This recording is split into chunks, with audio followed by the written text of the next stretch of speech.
You are welcome to the second section of our training, looking still at course called ESP311, Entrepreneurial Venture Creation and Growth. My name is Professor SAMBABA and I'm TENDE from National State University. We are going to look in depth into the next stage of a business.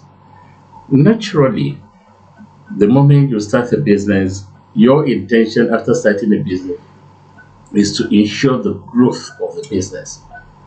Therefore, we are going to learn about both the feasibility study, business plan, concept of business structure, opportunity site identification, legal issues.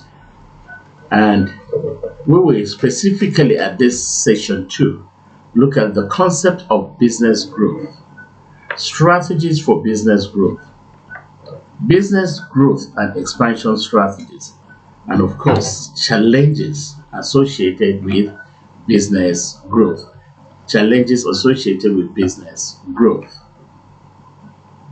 There are different reasons or advantages to business growth. And we will start by looking at one, stability. We discovered one basic thing. A bigger, stronger business is more likely to be more stable than a small one. That's why at every stage when anybody starts a business, you tend to see how the business will grow, because it will bring about what? Stability. And if the business grows properly, there will naturally be increase in financial need. Naturally, people want to earn more to meet up with numerous challenges of life. A growth in business, therefore, is necessary to guarantee that. Also, the culture of marketplace encourages and recognizes rewards in terms of business growth. Not only that, to withstand competition, business needs to grow in order to withstand the pressure of competitors. There's the need to make more profit, and customers' needs are always changing and increasing. Therefore, when the business grows, you'll be able to meet up with your customers' demand. There are also what we call economic growth. It is normal for markets to grow as the economy grows. And of course, when a business grows, it now enjoys what we call economic of scale. You'll be able to now buy more things in larger quantity, enjoying higher discounts. However, just as much as we are interested in business growth, the moment we start our businesses, there are always disadvantages associated with business growth. One, you will discover you overstretching your business resources. There will also be challenges of recruiting more employees to handle extended responsibilities. Of course, we discovered one basic thing. It may lead to decline in quality of products or service. Of course, another major disadvantage associated with business growth and financial challenges, as larger businesses require more money. And of course, when the organizations continue to grow, there will be weaker communication. You may not be emotionally attached to most of your customers because you may not even know them. And if there's no proper line of communication, communication gets weaker, and there may be a lot of grapevine communication. Loss of control. More capital may be required, leading to introduction of more investors, hence loss of control by initial owners. Strategies for business growth. Growth strategy is a means in which an organization plans in order to achieve its objective. The plans you make in order to achieve your objectives, which are to increase the firm size, activity volume, and turnover in sales. It refers to a strategic plan formulated and implemented for expanding a firm's performance. The ability to understand how and why companies grow as they do is an important trait for an entrepreneur. There are two major types of growth. We have the external growth strategy and, of course, the internal growth strategies. I repeat, the external growth strategy and the internal growth strategy. With the external growth strategy, it includes mergers, that is, you go to merge with another company or firm, acquisition, you acquire a weaker company, diversification, franchising, and then, of course, buy in and buy out. With the internal growth strategy, it occurs through innovative activities such as the process of innovation, product innovation, platform innovation, and market innovation. Now, external growth, like I said, which refers to all this idea of merger, acquisition, diversification, and franchising, and of course, internal growth, as the name implies, is just within the organizational setup. Now, we discovered the business growth and expansion strategy. Business growth strongly depends on the ability of the owner or manager to integrate, build, and of course, reconfigure the internal and external competencies of the businesses in order to address rapidly changing environment. We have within, you can see in the diagram display here on market internal growth and expansion strategy, which you can clearly study either through the penetration strategy, market diversification, product development strategy, or diversification strategy. These are all internal growth strategy.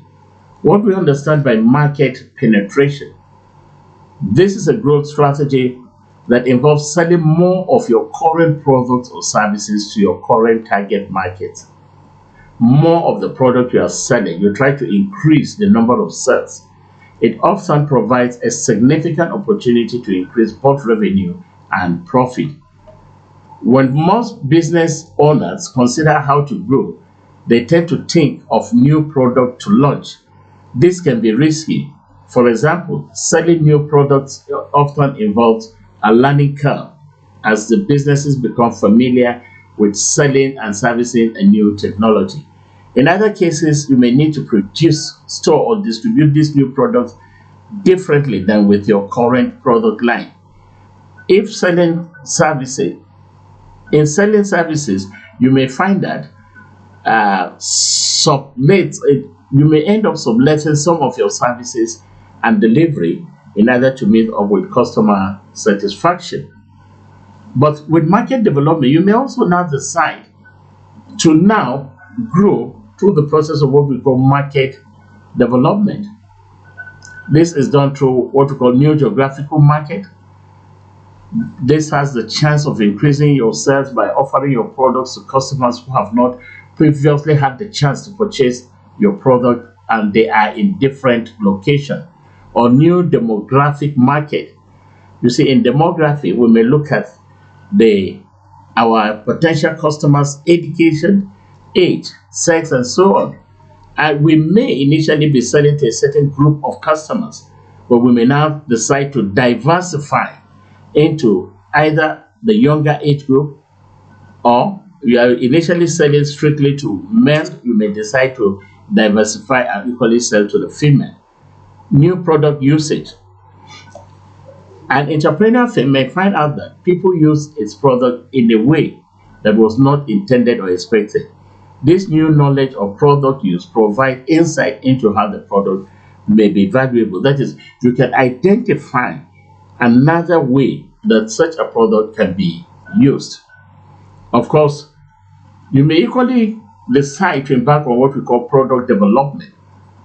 Product development strategies for growth involve developing and selling new products to people who are already purchasing the firm's existing product, but you now develop the product in a new way by adding certain value.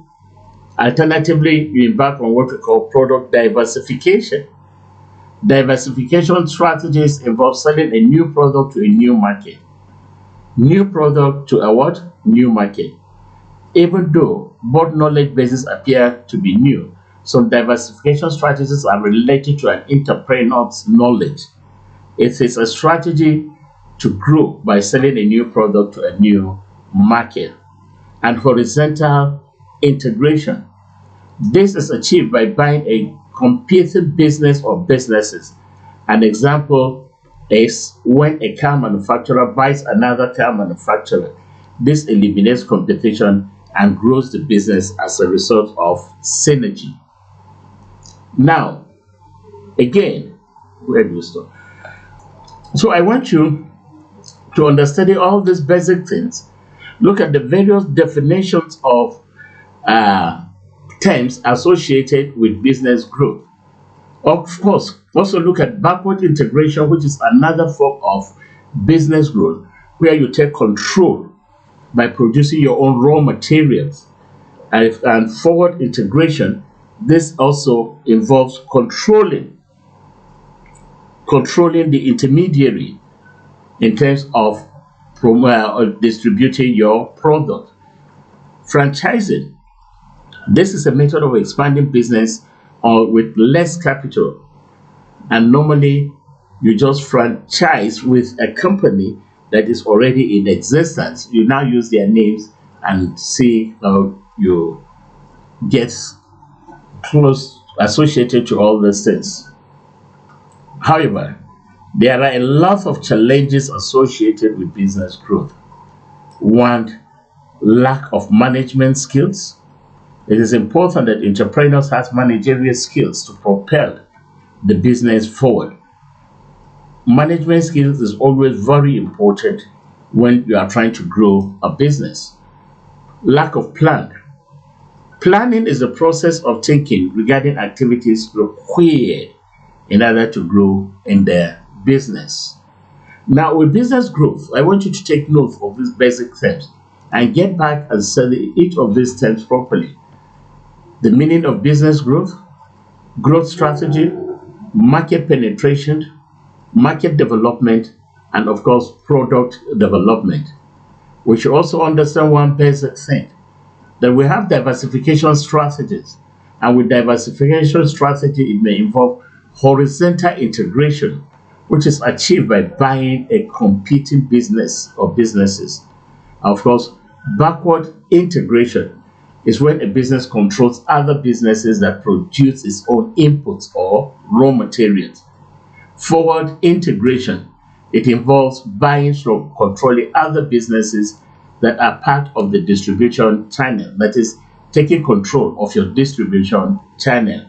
Of course, franchising is a method of expanding a business on less capital than would otherwise be needed.